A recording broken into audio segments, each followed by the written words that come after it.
Voyons maintenant ce que vous devez faire après avoir pris la décision d'accueillir un carlin chez vous. Avec l'aide de l'éducateur canin Luca Rozzi, nous vous guiderons dans le choix d'un bon élevage et dans le choix du chiot qui vous correspond le mieux.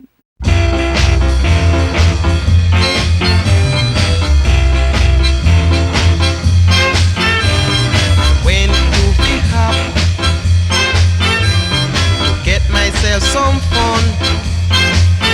Here I met a little sweetheart. Believe me, she were fabulous. Notre éducateur canin va vous expliquer comment reconnaître un bon élevage de carlin. Les chiens doivent être élevés dans de bonnes conditions, dans un milieu adapté, en respectant les rythmes qui sont les leurs et être stimulés.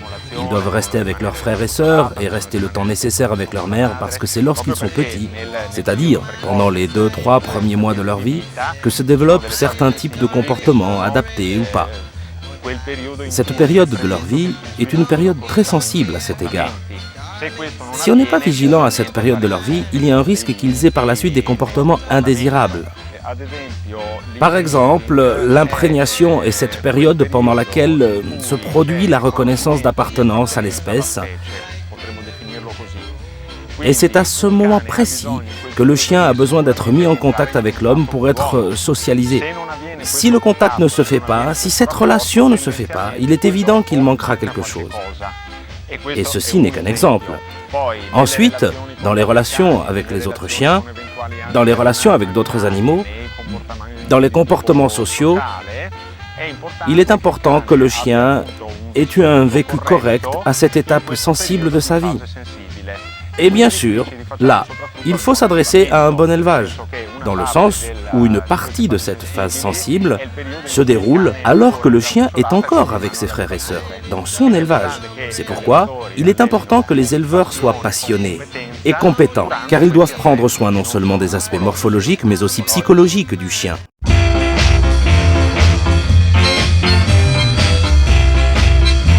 Le comportement typique du carlin est celui d'un chien de compagnie.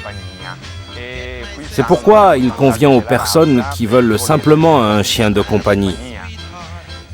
Il a été sélectionné presque uniquement pour cela, à la différence des autres races qui proviennent de sélections faites pour avoir des chiens d'utilité travail.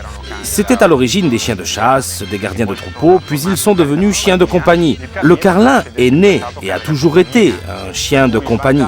Le point fort de cette race est justement qu'ils n'ont pas de comportement spécifique autre que leur maître devrait gérer.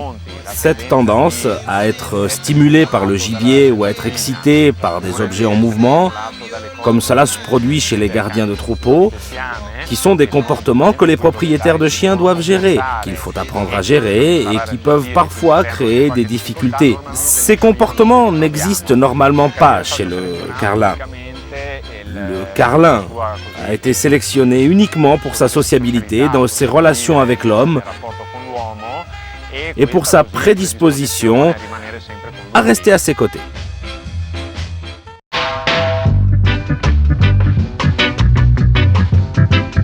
Étant fondamentalement un animal de compagnie, le carlin a tendance à établir une interaction très étroite avec l'homme.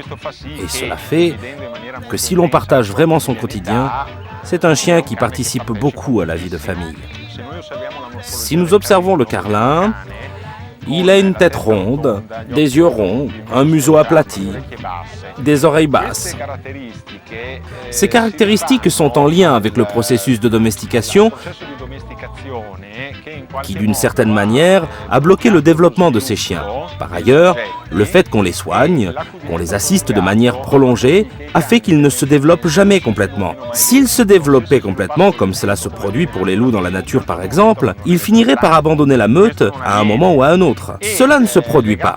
Et ce processus, qui fait que l'animal reste toujours un gamin, même adulte, est lié sur le plan morphologique à ce que l'on désigne sous le terme de néoténie. Et c'est ce processus de néoténie compagnie, c'est-à-dire le maintien des caractères juvéniles physiques et psychiques que l'on observe chez certaines races et plus particulièrement chez le carlin. Ce qu'en éthologie on appelle la douce tromperie des traits juvéniles n'est rien d'autre qu'un langage infantile visant à inhiber l'agressivité de l'autre et à encourager le désir de protection.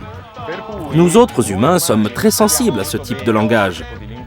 Nous le voyons bien lorsque nous nous trouvons face à un chiot, mais cela se produit également lorsqu'on est face à des sujets adultes ayant conservé ces caractères physiques juvéniles.